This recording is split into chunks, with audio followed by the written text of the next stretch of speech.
पहले तो कभी कभी गम था, अब तो हर पल ही तेरी याद रुलाती है। अब तो हर पल ही तेरी याद रुलाती है। पहले तो कभी कभी गम था।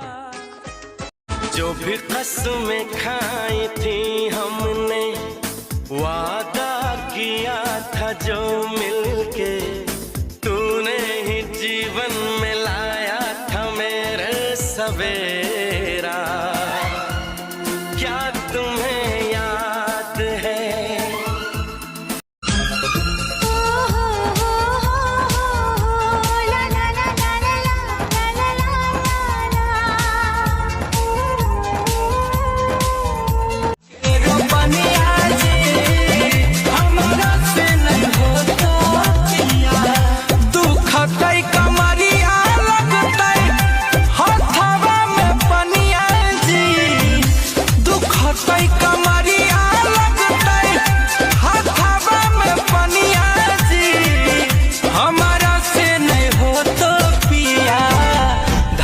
के रोपनिया जी हमारा से जब तुम्हें अकेले